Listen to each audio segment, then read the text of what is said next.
Hi everyone, it's Melissa from Welcome to the Woods. I just recently completed a huge bathroom remodel.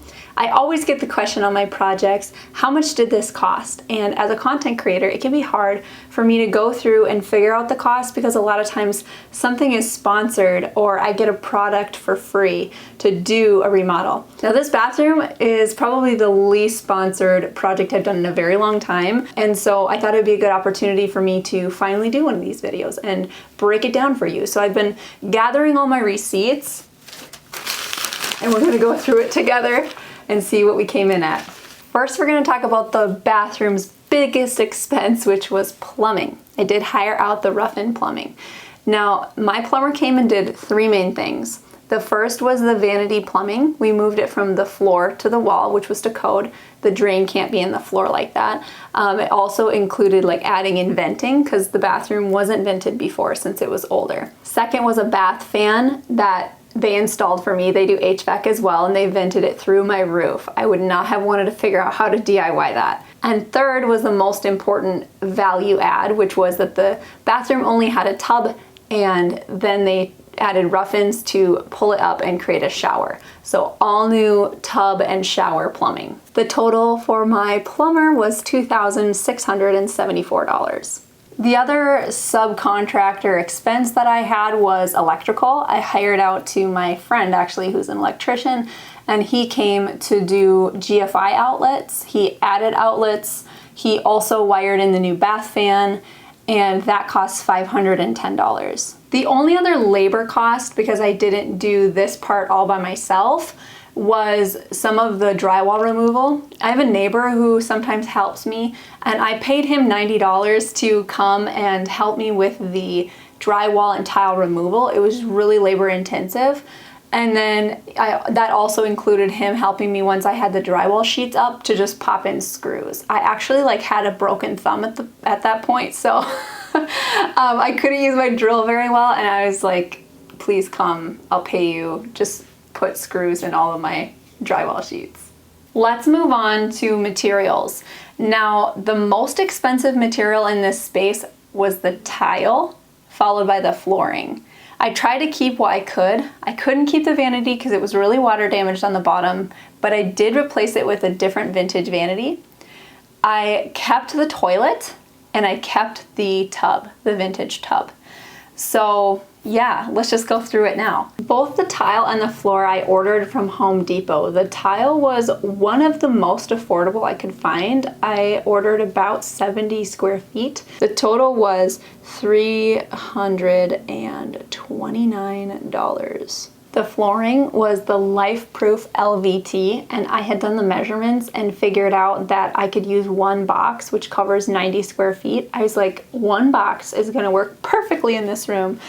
But then the little perfectionist in me wanted to lay the tile staggered exactly in the center so it looked like large format tile. It was more convincing instead of using the planks most efficiently. So in the end, I needed exactly 2 planks and I had to buy a whole nother box. So the the floor cost me $180 and about 50 cents. The vanity that I found came out of a really expensive house, and it was like older. It was from the 90s, but I loved it. I loved the cultured marble top, and I love the faucet that was already installed. So I saved a ton of money there. I paid $40 for the other vanity. That's right, $40. The cabinet, the counter, and the faucet. Huge cost savings there. And then I just fixed it up. I painted it. I added hardware.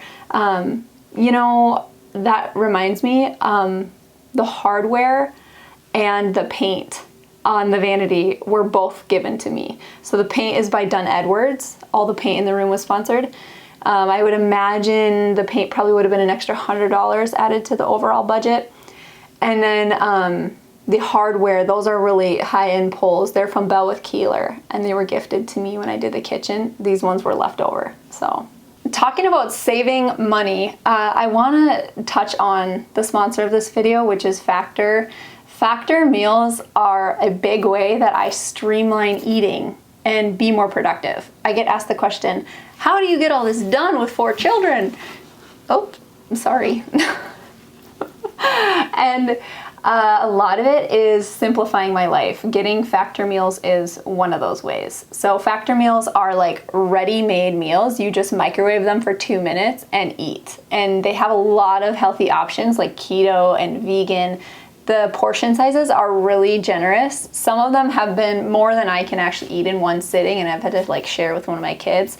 But this is a way that when I'm in the middle of a project and I'm working my butt off all day, I don't have to slow down to cook, and I can pop a Factor meal in and be eating in 2 minutes. I love it. They taste amazing. They taste like really, really good. I've tried a lot of meal delivery services, and this one's my favorite. The best thing from Factor though are their smoothies. Their smoothies are actually really good for you. They're made of like coconut water, so they're extremely filling. They're the perfect thing to have between meals to tide you over. So simple and quick to grab, but they are nutritious. They're not bad for you. They're not loaded with sugar, and I love how they taste. Fabulous, especially the mango one. Factor is cheaper than the Panic takeout decision, and it's ready quicker too, and it has me eating chef prepared, dietitian approved food. It's actually good for me. You guys have to try it. So head to factor75.com and use the code W2TW50 for 50% off your first order. That is my code. Isn't that amazing? So it stands for Welcome to the Woods. W2TW50. That code's gonna get you a great start to try Factor's amazing meal delivery. So in this bathroom, the other major change I did was the window. The window that was in here before was wooden, it was lower down, and it was old. So I needed one that was all vinyl, so it wouldn't rot in a shower getting wet all the time. Tempered glass, which is required in a shower, and higher up for privacy. I used the existing rough opening, but bought a window that fit. I ordered a fixed window.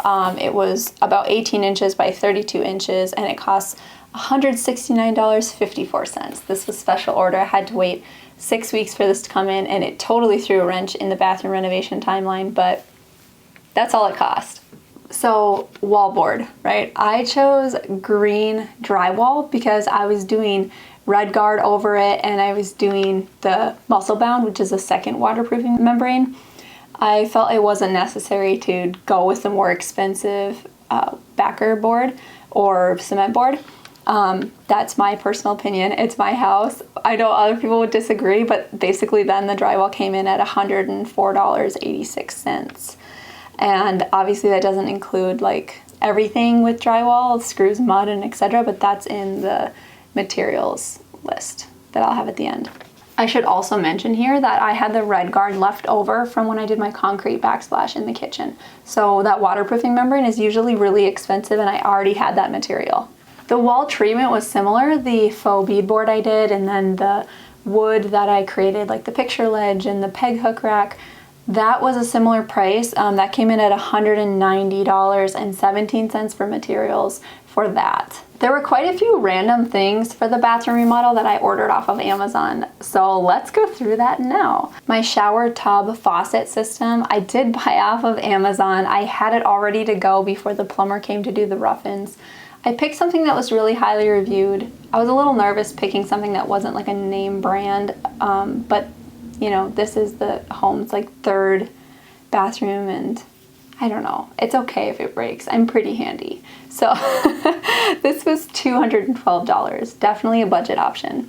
The light fixture was also from Amazon for $69. I love the beautiful opal glass, and the rub and buff that I bought to like touch up things in the room to have a similar shine, I used on this light fixture because the gold was like too brassy, and then with the rub and buff it was just perfect. So the material cost at the end is a lump together of things like screws, caulk, the great stuff I used to seal in the window, like poly for the vapor barrier, you know, it's grout for the tile. It's all the little things that I had to buy in the end. And I hate it when I watch these videos and then someone at the end is like, other $5,000. No, I tried to break it down as much as I could, but it would be silly for me to just like explain that I spent $12 on caulk. So I'm lumping it. This is what was left for materials I had to buy. Decor and staging, I always shop at thrift stores, especially since I'm going with a vintage modern vibe in this space anyway. It was like, why wouldn't I just go to the thrift store and pick up little, gold accents and framed paintings. So the total for home decor, I went to 2 different thrift stores and spent $22. All right, drum roll please.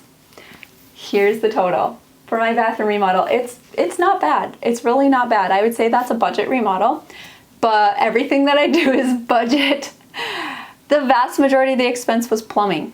And maybe someday I'll be brave enough to do like all the plumbing by myself, but right now I'm still learning, and I think this is a good example of what you can accomplish on a DIY budget. That being said, I did already have pretty much all the tools I needed for this project. I did buy a tile saw, like a wet tile saw, for a little over $100, but I didn't include that in the list because I wanted it to just be like materials and the basics, not including tools. I also, since I am in the thick of doing projects, I have so much leftover material. For instance, the nook that I made out of plywood from a previous project, so that was all scraps and I didn't have to buy plywood for that.